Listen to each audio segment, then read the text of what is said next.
I'm just blind and my new glasses haven't came in yet. I need my little mouse. That one? No, it's this one. No, wait, no, it is that one. You got it. Okay, so moving on, looking at the brain today, parts of the brain, things like that. So several structures are going to protect the brain, and we learned, we kind of finished up learning about like what the brain actually does yesterday when we finished with the brain stem and the midbrain, the pons and that kind of thing. But now it's more like the covering. So the brain does have like a really small covering over it, but it's a very efficient covering. Your brain fills up most of your head. I mean, there's not a lot of space, a lot of room for excess movement, excess like free area in there. The brain takes up most of that room. You've got your scalp, which is the outermost part, and then you have like the skin right underneath that. You have your skull, and then you've got your vertebral column protects the spine, and then you have your meninges. And the meninges are kind of cool. They're like the leathery covering that is, there's several meninges, but they are the layers that are right on top of the brain and the spinal cord.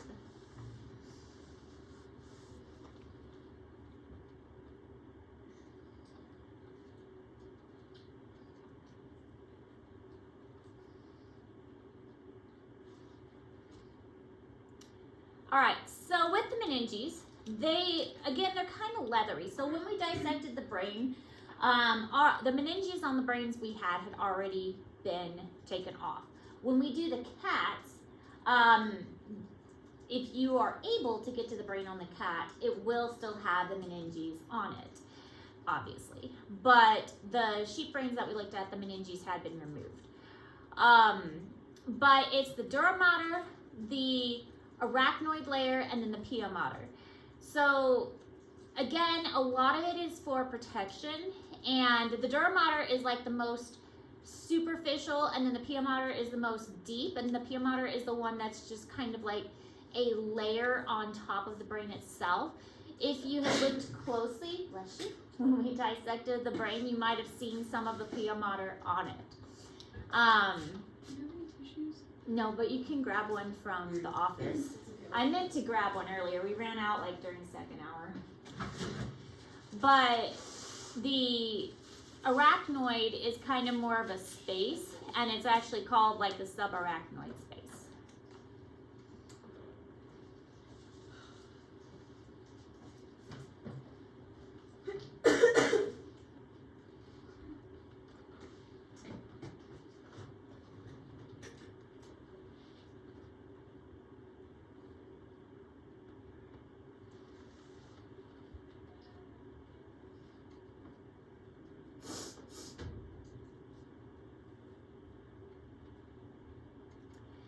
So the cerebral spinal fluid, it has a lot of similar compositions to blood plasma, not like, blood itself, but the plasma of the blood.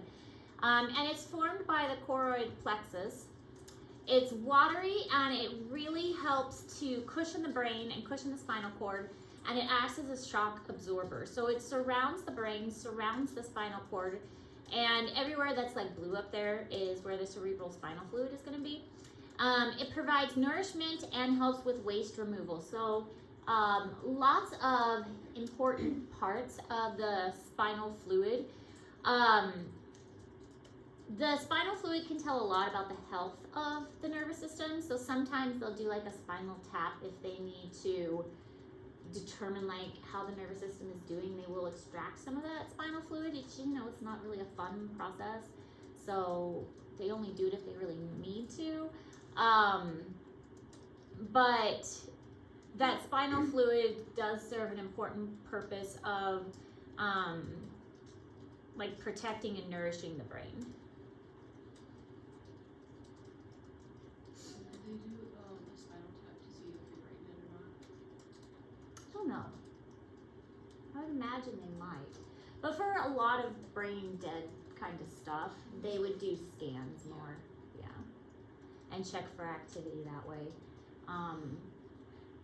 So when my father passed away, he actually, and it's been several years, so I don't mind talking about it, but he actually fell down the stairs unexpectedly, and he was without oxygen for longer than he should have been, and he basically went brain dead.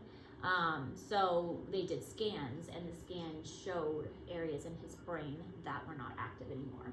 And so you could actually see like the white spots in his brain where it had lost oxygen. So that's what eventually caused him to pass away, was the brain dead and lack of oxygen to his brain. And just keeping in mind that when we go over these brain injuries that we're going to see, nervous tissue doesn't repair.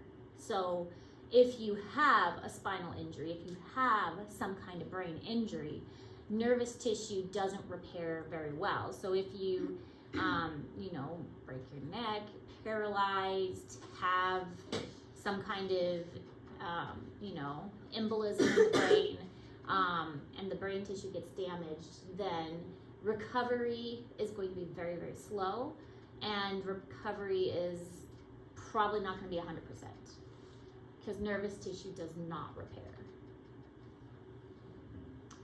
So there is something called a blood-brain barrier, and with this, and we'll talk more about this because our next unit is going to be the cardiovascular system, the least permeable capillaries of the body. So some capillaries are very leaky, and some capillaries are not. The capillaries that are very leaky allow for nutrients and oxygen and things like that to pass through really easily. But in some cases, they don't, and the materials stay in the capillaries. Well, the blood-brain barrier, they're not leaky. You really don't want the blood to like leak out into the brain. You want it to stay in the vessels. I mean, you still want the nutrients and things to get out, but you don't want the blood to leak out. So this prevents many potentially harmful substances from passing through into the brain. It's still, some things pass easily, such as, gases. You want oxygen to the brain. I mean, that's important. You don't really want alcohol or nicotine or anesthesia. I mean, that's why smoking is bad, and alcohol affects our systems pretty quickly and affects our judgment and things, because alcohol does leak through this barrier pretty fast. So again, that whole drunk driving thing and lowering inhibitions, because the alcohol does leak through this. And same thing with smoking. I mean, smoking is, people get a high off of smoking and marijuana and stuff because that does leak through pretty easily, this blood-brain barrier. But other things do not. So the blood-brain barrier allows some things to leak through, other things not. And it's just kind of how the brain works. It doesn't want the blood leaking through because, again, there's only so much room in the skull. The skull is pretty full. You don't want a lot of water on the brain because it has nowhere to go. So it's keeping most of that fluid in so the brain doesn't swell. And we'll get into that a lot more in the cardiovascular unit, which of course is our next unit.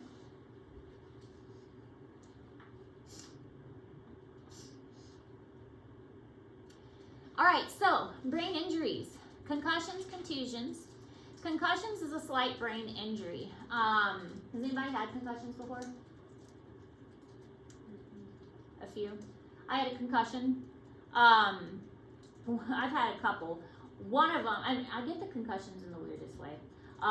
One of them was kind of severe. I was taking my kids to a parade, and the hatch on our van lifts up, and I pulled the hatch back down, and I slammed it on my head. Oh my God. I know. So I ended up with a concussion from that. It's symptoms are like dizziness, nausea, lights, confusion. So yeah, I got a concussion because they pulled a door on my head. And then over Christmas, I got a slight one this year. And that one was kind of funny because I was playing a game with the kids on the floor. And then my big dog, Maybell, ran up and bashed me upside the head and with her head. And she's a big dog.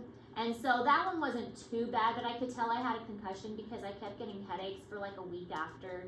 And I was just like really lethargic, and the lights were hurting my eyes, and like it hurt to think. So when I was writing my papers and stuff, I couldn't concentrate. So I mean, those are examples of concussions.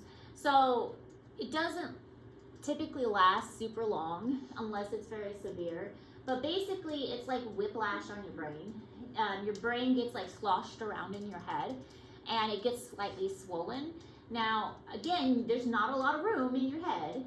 So if your brain is getting whipped around in there, then it's like ricocheting off one side of your skull, and then it's ricocheting off the other side of your skull.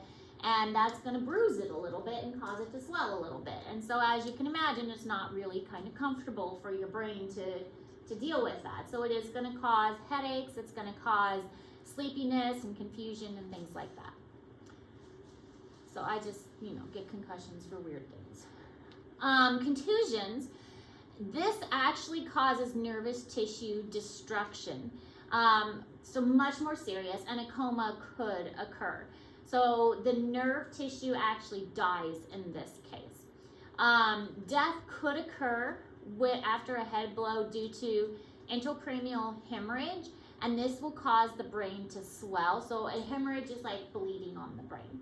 And also cerebral edema, this is brain swelling. So if the brain starts to swell, again, not much room, sometimes doctors, you may have seen this in medical shows, they will actually like cut the skull and like cut a square out of the skull and take the skull off, like just a square, so the brain has room to swell. And that way it just gives pressure off of the brain. Just giving it room to swell, because if the brain is swelling inside the skull but it doesn't have anywhere to go, then it just presses on the skull even more, which makes it swell even more. It's like that positive feedback loop thing. So it pushes on the skull on the inside, and then it swells even more. And so sometimes it just needs room to relieve that pressure. So they cut off like a little square, because then they can just take the skull off, and then once the swelling goes down, they can just like put the skull right back on. So sometimes doctors will do that just to alleviate the swelling. So this is a concussion. When your head goes forward, your brain kind of hits the back. And then if your brain goes backwards, your brain kind of like sloshes and hits the front. So it's like ricocheting, and they're like, a ball or something. And it doesn't always have to be like that, but this could happen in a car wreck, for instance, when you get whiplash and your brain just kind of, hits around in your head. But here's another example, and the imaging shows the red areas lighting up because that's where the damaged areas would be. And these will go away usually after a couple weeks. If it's really severe, maybe a month or so. Sometimes you can have lingering effects if it was really traumatic. So here's a contusion. This would show extreme swelling. So you see how the brain is pressed up right up against the skull. This is not normal. It should have more divisions like this. This is where the ventricles are in the brain, like the corpus callosum. You don't even see that over here because this brain is so swollen. There is no evidence of this because this brain is swollen so much, it's pressed right up against the skull. There should be little gaps here. There's no gaps because this brain is swollen so much. There's none of these little gaps like it should be. And there should be little divisions here between the hemispheres. There's none of that because this brain is so intensely swollen. Here at the eye sockets, there should be something, but this brain is too swollen for that. And this is showing damaged areas where this contusion has also happened. This grayed in part, this is not supposed to be here. So all of this is damaged areas of the brain and up here too. So none of this should be here. So these are two different injuries. This one is showing intense swelling, and this one is showing where damage has occurred over here. So this is an intracranial hemorrhage, and in this case, this one has pulled away, like the meninges has pulled away, creating a hemorrhage between the different layers of the meninges, and a blood clot has kind of formed in here, but that is putting pressure on the brain itself, increasing swelling. There has been some kind of rupture or damage here, creating a really massive brain bleed here. And this is just another example of a brain bleed. So this poor brain has all kinds of stuff going on. Also, there is some kind of cerebral fluid going in here, and some more cerebral fluid going in here. So this poor brain has just, you know, there's no hope for this brain.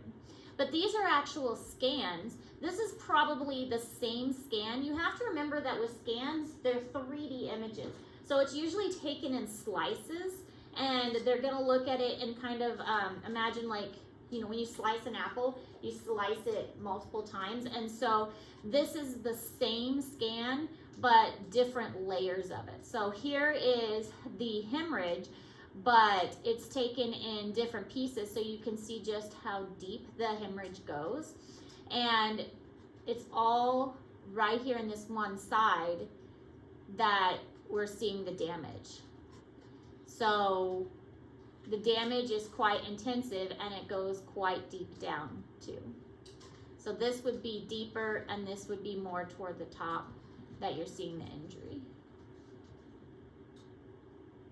All right, so this is a CT scan showing what a normal brain would look like. You can definitely see the bottom of the brain here, and this would be, again, the corpus callosum. You will notice that there are folds, the gyri and the sulci, how it doesn't look swollen because these gyri and sulci are visible. But when a brain is swollen like it is here, you can't notice any of these folds. And there's also none of this kind of like butterfly pattern visible.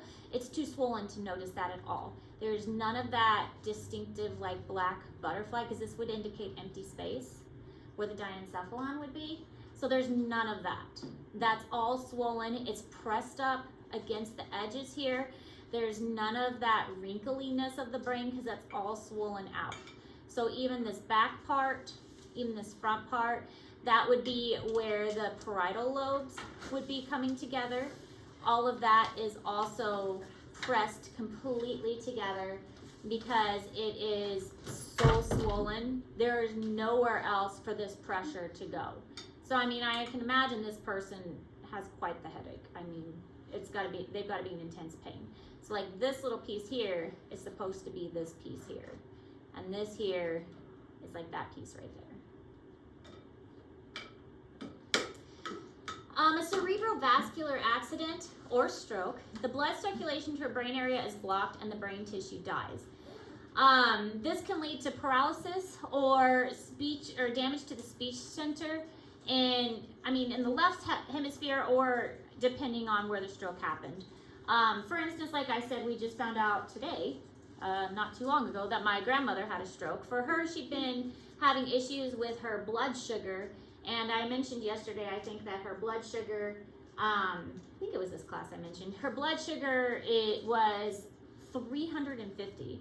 And blood sugar is supposed to be like 120.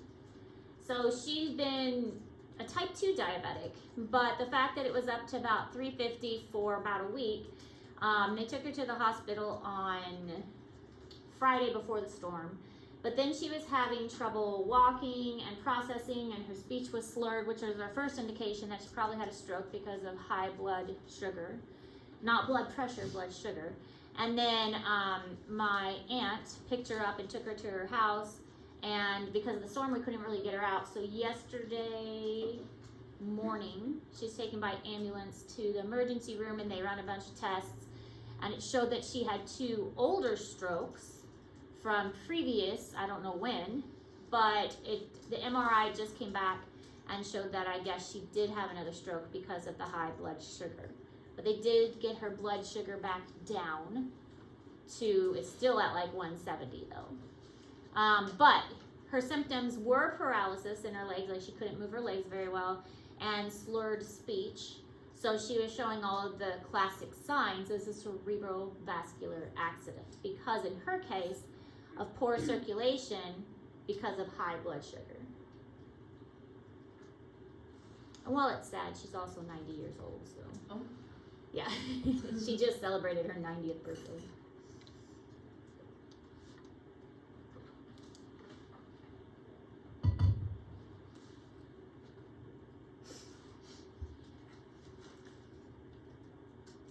All right, so this is basically what happens. There's lots of things that can cause it.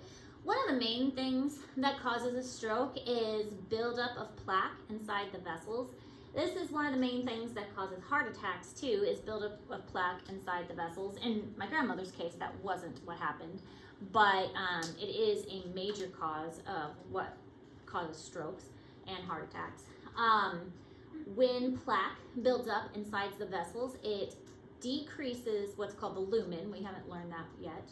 The lumen is the opening inside the vessel, making it very constricted and making it very difficult for blood to flow through, and that is going to cause a lot of clots to form. Now, if it's caught early enough, then it can be remedied, but a lot of times it is not caught early on. People with high blood pressure will tend to like if your blood pressure is being monitored, then they can sometimes catch this and put you on blood thinners, put you on high blood pressure medicine, and high blood pressure is an early sign for stroke or heart attack. But again, that wasn't one of her symptoms. So, but if you get a clot, then it will cut off the oxygen to that part of the brain, and that will cause that part of the brain to die. Now, the heart and the brain are two of the major parts of the body that require oxygen pretty much constantly. And if they are without oxygen for even a short amount of time, then that tissue will start to die. That's what causes a heart attack, is it being without oxygen, and same thing with the brain. The brain is cut off without oxygen for even a short amount of time, the brain starts to die. Again, that was the issue with my dad as well.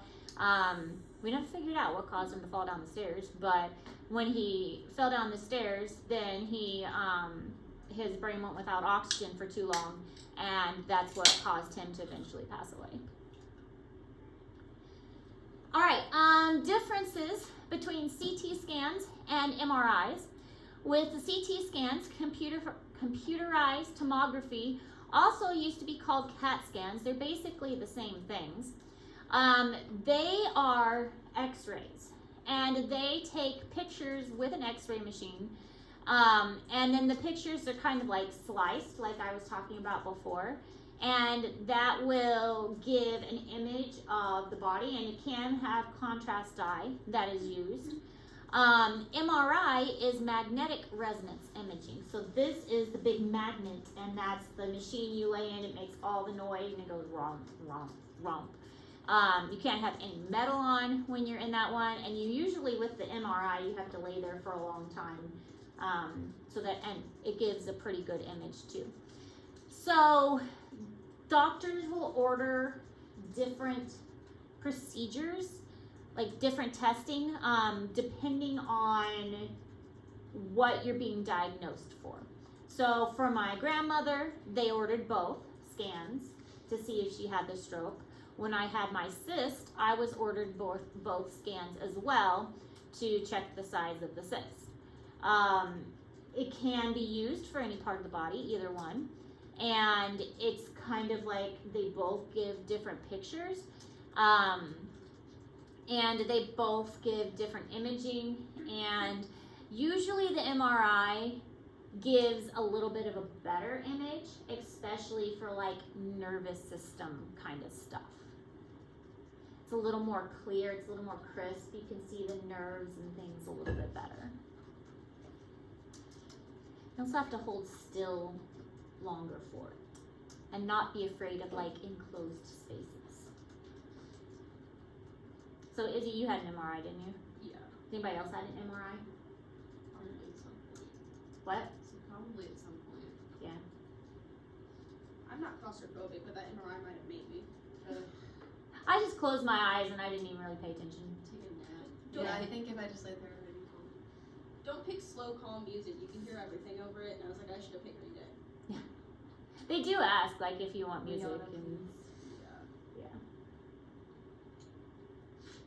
Because they were scanning, like, my hips, they gave me these, like, really stylish, like, paper pants to wear. And the guy was coming out in a wheelchair before me because he just finished, and he also had the paper pants. I'm like, oh, we're part of the paper pants club. We're so stylish. It's so ridiculous. Because you can't have anything metal. It was so funny. Okay, CT versus MRI.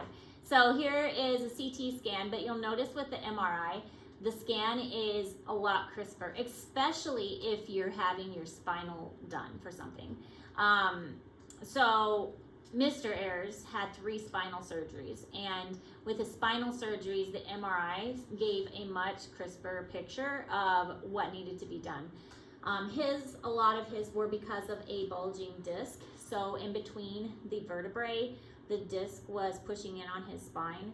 So the MRI gave a clearer image of the procedures that need to be done, because on this one, you can imagine you can't really see quite as well of what's going on in between the vertebrae and how the disc would be projected into there.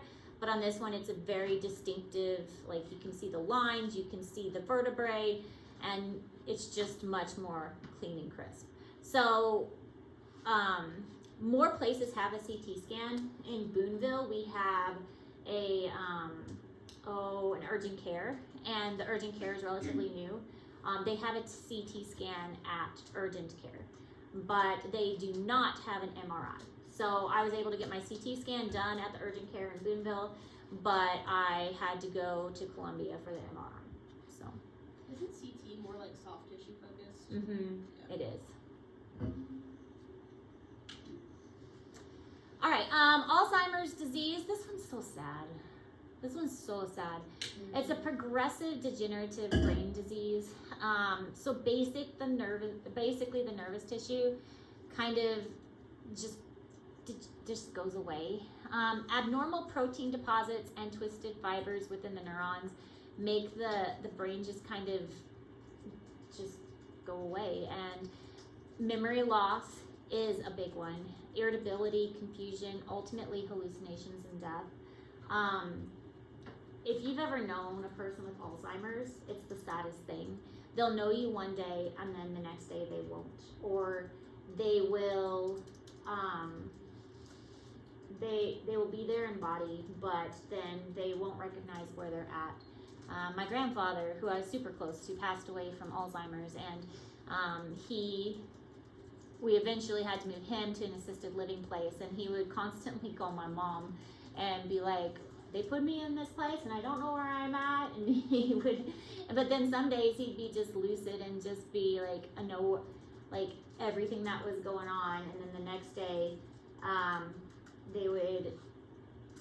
he just wouldn't understand anything. But then some days they'd have like perfect clarity about like 20 years ago or 50 years ago, and be able to tell you everything that was going on from 50 years ago. So it's just so unpredictable to watch that happen with somebody that you care about. So terrible disease. My great grandma had Alzheimer's. Really? Isn't it terrible? Really sad. It's really common. So even though my dad passed away unexpectedly, I'm glad I didn't have to see him go through this like his dad did, because I was really close to my grandfather, which was my dad's dad, and so it was very likely my dad would have to go through this too, and so I'm glad I didn't have to see that. It's terrible disease. Oh, look, we're done. Oh, look at us getting through the notes so good. We have 15 minutes left? 20 minutes left? We are just breezing through this stuff now. Okay, so the only thing we have is, the ruler lab, which you guys I'm probably close to done, and then the science of sleep, and then the science of sleep is due next week. Yeah. Ruler lab due this week. So we are quickly approaching the test, which will be next week, because a lot of you are going to be gone Friday, right? Yeah. Yeah. Yeah. So Friday is going to be a work day. since so many people are going to be gone. Friday will just be kind of a work day, catch up day. And then tomorrow we'll take notes again. Wait, who's all gonna be gone? Those three? And then Marie's already gone. So Yeah. okay. Let me know if you have questions.